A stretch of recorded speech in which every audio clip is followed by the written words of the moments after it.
Okay guys, welcome to our overview of Star Wars for the original Nintendo.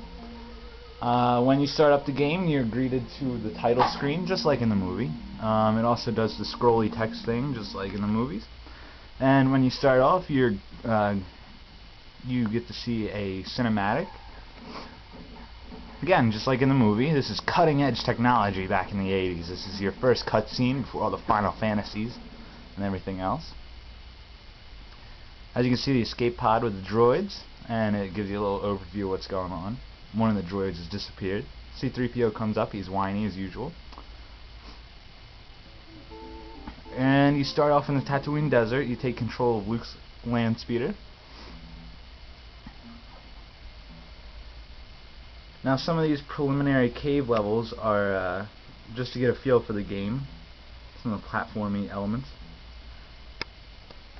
None of this actually, if you remember, none of this actually takes place in the movie. Luke doesn't go running through caves that drip poison. Next you head to the Sandcrawler, where R2-D2 is located. Now in the movie things happen a little differently. Luke goes in and him and his uncle buy R2-D2, but in this one Luke decides that that's, you know, too expensive an option. He's going for the cheaper route. He's going to take R2-D2 back by force.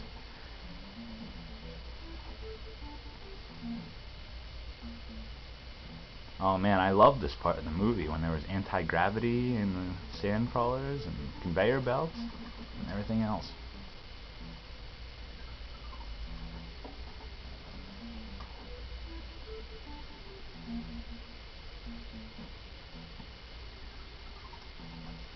Here we go, get through some of these. There's presses that will knock you out. Your life bar is on the left, whereas your total lives are on the right. Just running and gunning through this level. It's really a big maze. There's some hidden items, some life, some extra lives in here, but for time's sake we're just going to go in and grab R2. R2 says he's the property of General Kenobi, so now we're going to go find General Kenobi.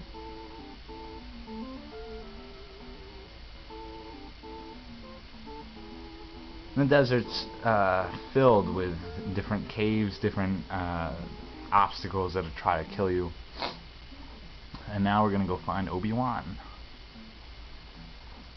Again, I love these parts from the movie where these giant dragonfly things come after you. That's one of my favorite parts.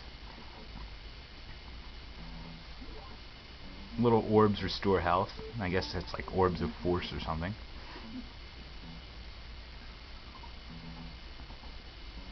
You have to watch your step because, like in any video game, if you fall from too great a height, you lose health. Poor Mark Hamill, if he had seen this game and saw how gay his running animation looks, he'd be pretty upset. Ah, and there's Obi-Wan. Obi-Wan has something for us. He's got a lightsaber. R2-D2 says he's the property of General Kenobi. He doesn't remember owning a droid because he's old.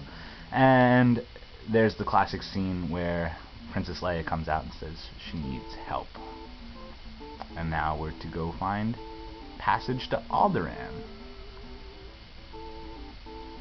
There are also alternative ways through this level. You can get some shields for the Millennium Falcon, which you may need later. We're going to skip through all that because of time. And now we're headed to Mos Eisley. And the music's pretty true to the movie, for all you Star Wars geeks out there who remember the music.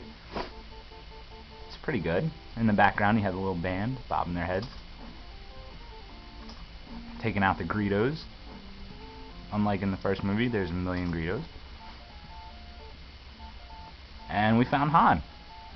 There's Han Solo. He's captain of the Millennium Falcon, and they play Han's theme, unless you switch back to Luke, of course.